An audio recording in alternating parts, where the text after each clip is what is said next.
பிரியமானவர்களே, இயேசு கிறிஸ்துவின் இணையற்ற நாமத்தில் உங்களை வாழ்த்துகிறேன். இந்த மன்னாற்றுடைய இந்த டெய்லி பாட்காஸ்டை கேட்கிற உங்கள் ஒவ்வொருவரையும் கர்த்தர் ஆசீர்வதிப்பாராக. 2 கொரிந்தியர் 2வது அதிகாரம் 14வது வசனம் இப்படியாய் கூறுகிறது: கிறிஸ்துவுக்குள் எப்பொழுதும் எங்களை வெற்றி சிறக்க பண்ணி எல்லா இடங்களிலேயும் எங்களை கொண்டு அவரை அறிகிற அறிவின் வாசனை வெளிப்படுத்துகிற தேவனுக்கு ஸ்தோத்திரம் என்பதாக. எப்பொழுதும் வெற்றி, ஆல்வேஸ் விக்டரி என்ற தலைப்பின் கீழ் இன்றைய மன்னாவை தியானிக்கப் போகிறோம்.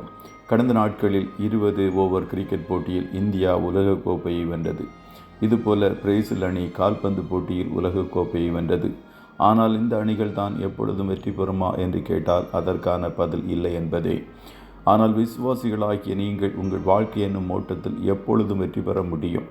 எப்பொழுதும் வெற்றி பெற முடியாது என்று சொல்லுபவர்கள் இன்னும் வேத வசனத்தை விசுவாசிக்கவில்லை, அல்லது இது கடினமானது என்று நினைப்பதுதான். ஆண்டவர் நம்மால் செய்ய முடியாத ஒன்றையும் வேதாகமத்தில் எழுதி வைக்கவில்லை. எப்பொழுதும் என்ற வார்த்தைக்கு பதிலாக எப்பொழுதாவது என்றோ அவ்வப்போது என்றோ எழுதப்படவில்லை. மாறாக எப்பொழுதும் என்ற வார்த்தையை ஆண்டவர் சொல்லியிருப்பதால் நாம் எப்பொழுதும் வெற்றியுள்ள வாழ்க்கை வாழ முடியும். எப்பொழுதும் என்றால் அதற்கான அர்த்தம் 99% அல்ல, 100% வெற்றியுள்ள வாழ்க்கை வாழ முடியும் என்பதாய் காணப்படுகிறது.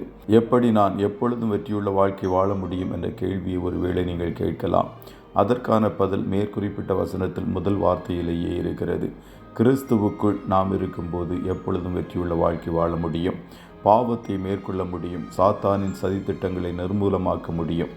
நீங்கள் கிறிஸ்துவுக்குள்ளும் அவர் உங்களுக்குள்ளும் நிலைத்திருக்கும் போது, அதாவது எப்பொழுதும் அவருக்குள் நாம் இருக்கும்போது வெற்றி நமக்கே உரியது என்பதை தேவஜனங்கள் அறிந்து கொள்ள வேண்டும்.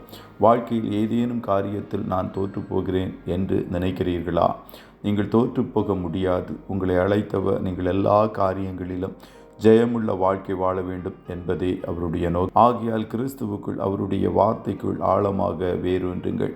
அது மாத்திரமல்ல, நாம் வெற்றியுள்ள வாழ்க்கை வாழும்போது அவரை அறிகிற அறிவின் வாசனையை நாம் எல்லா இடங்களிலும் வீசச் செய்ய வேண்டும். இன்று அநேக ஊழியக்காரர்கள் விழுந்து போவதன் காரணம் கிறிஸ்துவின் வாசனையை வீச செய்வதற்கு பதிலாக அவர்களுடைய நான் என்னும் வாசனையை மற்றவர்களுக்கு வெளிப்படுத்த வேண்டும் என்று முயற்சிப்பதே ஆகும். ஆகையால் நாம் எதை செய்தாலும் கிறிஸ்து இயேசு மூலமாக தேவனை மகிமைப்படுத்தவும் அவருடைய வாசனை வீசவும் செய்ய கவனமாக இருக்க வேண்டும். அப்படி இருப்பீர்கள் என்றால் எப்பொழுதும் உங்களுக்கு வெற்றி என்பது உறுதி. கர்த்தர் உங்கள் ஒவ்வொருவரையும் ஆசீர்வதிப்பாராக. ஜெபம் செய்வோமா?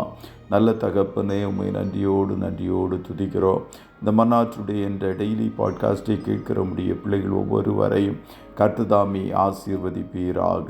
அப்பா, நீர் எங்களை எப்பொழுதும் வெற்றி சிறக்க பண்ணுகிற கர்த்தர். ஒருபோதும் நாங்கள் தோற்று போகாதபடி, பின்மாற்றம் அடைந்து விடாதபடி முன்னேறி செல்ல உதவி செய்கிற நல்ல தகப்பனாய் இருக்கிறீரே, அதற்காய் ஸ்தோத்திரம். எங்கள் பலவீனமான கரங்களை கர்த்தர் பிடித்து அனுதினமும் ஜெயமுள்ள ஜீவியம் செய்யும்படியே உதவி செய்வீராக. இன்றைய தினம் உம்முடைய பிள்ளைகள் கையிடுகிற எல்லா வேலைகளையும் ஆசீர்வதியும். போக்கிலும் வரத்திலும் உடனிரும்.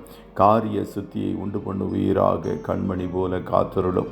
ஆட்டுக்குட்டியானவருடைய இரத்தத்திற்குள்ளாய் ஒவ்வொருவரையும் கொடுத்து இயேசுவின் நாமத்தில் வாழ்த்தி ஜெபிக்கிறோம் நல்ல பிதாவே. ஆமென்.